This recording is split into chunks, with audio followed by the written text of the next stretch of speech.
First chapter जो है software engineering का, that is your product and process. So what is software? As we know or read earlier, software is what? Is a collection of program, procedures or rules and data. Simply, and software are classified on two categories, that is your system software and application software. ये हमें पहले से पता है, system software and application software. The system software are further classified into operating system and language processor. हम लोग जो इस चैप्टर में पढ़ने जा रहे हैं, that is all about the application software.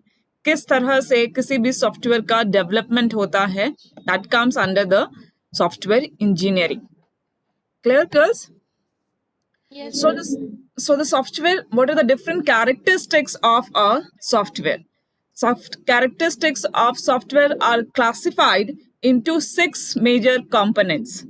That is your functionality, reliability, efficiency, usability, maintainability, and portability. I'll repeat again: functionality, reliability, efficiency, usability, maintainability, and portability. So the first is functionality. Functionality is what? It is a degree of performance of the software against the requirement of a user. यानी कि किस तरह से आपने जिस भी software को develop किया है, वो software is how much is able to fulfill the requirement of a user. Clear? That is your functionality. What is the performance of that particular software? Suitability, accuracy, interoperability, compliance, security, these are the major functions which comes under the functionality of a software. Second is reliability. Reliability is what? It means how much it is capable to maintain the level of performance.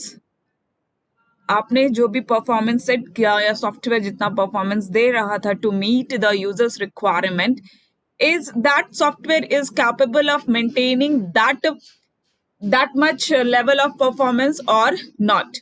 Reliable mean आज use किया, कल भी वो वैसा ही है, परसों भी वो वैसा ही है, that comes under the reliability. The recoverability, fault tolerance and maturity are the required functions for reliability. अभी परफॉर्मेंस में डिग्रेडेशन हो सकता है, टाइम टू टाइम क्या होता है, डिग्रेड करता है, तो फॉल्ट जनरेट होता है. तो क्या है कि वो particular software is capable of recovering from all those fault और दोज जो भी प्रॉब्लम्स क्रिएट हुए टाइम टू टाइम, तो वो रिकवर हो सकता है या नहीं हो सकता है.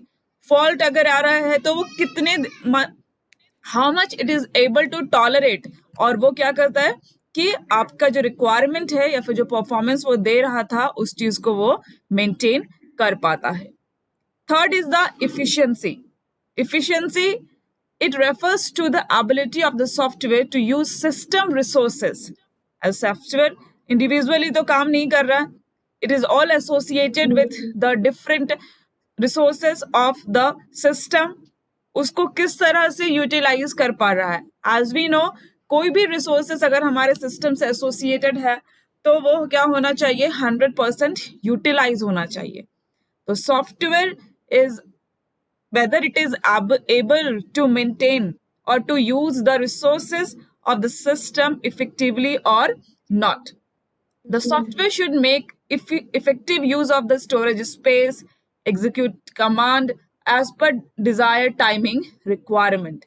That's why efficiencies are related with the time and with the resources. On time, it must be able to use the resources and must be able to use the resources of a system. That is your efficiency.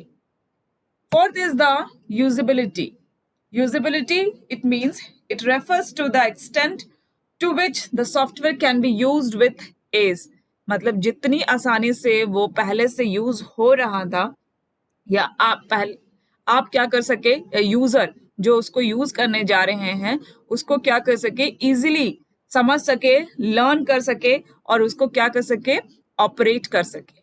कोई भी software जो हम develop करते हैं, stand alone software, simply आप देखिए जैसे railway reservation software होगा या बैंक का जो सॉफ्टवेयर अपना है, तो वो सॉफ्टवेयर इस तरह से डेवलप किया जाता है कि जो एंड यूजर हैं, जो उसको यूज करने जा रहे हैं, that is not, they are not too much known about the computer system. उनको सिर्फ जितना समझाया जाता है वो उतना ही समझते हैं, तो वो सॉफ्टवेयर को इजीली क्या कर सके, समझ सके, लर्न कर सके और ऑपरेट कर सके, ताकि वो अपना काम क्या कर सके, आसानी से कर सके, user friendly. That comes under the usability. Fifth is the maintainability. Maintainability, it means it refers to the ease with which the modification can be made. As we know, maintenance is required, time to time maintenance are required for the software. तो जो भी modification आप उसमें कर रहे हैं, क्यों कर रहे हैं, to meet the requirement, या फिर उसकी जो functionality है उसको क्या कर सके, increase कर सके। क्लियर? तो वो चीज को कितने अच्छे से आपका वो सॉफ्टवेयर अडेप्ट करता है, इजीली मॉडिफाई कर सके आप उसमें, ताकि आप क्या कर रहे हैं, अपना परफॉर्मेंस को इंक्रीज करें और कोई भी एरर को क्या कर सके, करेक्ट कर सके। That comes under the maintainability. तो functions that are required under the maintainability are testability, stability, changeability and operability. मतलब आप टेस्ट करें, टाइम टू टाइम टेस्ट करते रहें अपने सिस्टम को, सॉफ्टवेयर को, कि वो पर्टिकुलर सॉफ्टवेयर ढंग से काम कर रहा है या नहीं कर रहा है, स्टेबल है, so user can use it और जो रिक्वायरमेंट है उसका फुलफिल हो सके। Changes can be easily adaptable, वो चेंजेस जो भी आप उसमें कर रहे हैं due to the requirement of the user, वो इजीली हो सके और उसका ऑपरेशन क्या हो सके, डिग्रेड ना करे। And the last characteristics of the software is portability, the set of attributes that bear on the ability of software to be transferred from one environment to another. ठीक है, जैसे हम लोग पढ़ते आ रहे हैं ना, जावा इज पोर्टेबल, आप कहीं भी आप उसको यूज कर सके, तो यहाँ पर भी है सॉफ्टवेयर जो आप डेवलप कर सके, वो किसी भी इन्वायरमेंट में क्या कर सके, इजीली अडेप्ट कर सके। उसको यूज करने के लिए ऐसा नहीं होना चाहिए कि आपको बहुत सारे चेंजेस करने पड़ रहे हैं। क्लियर?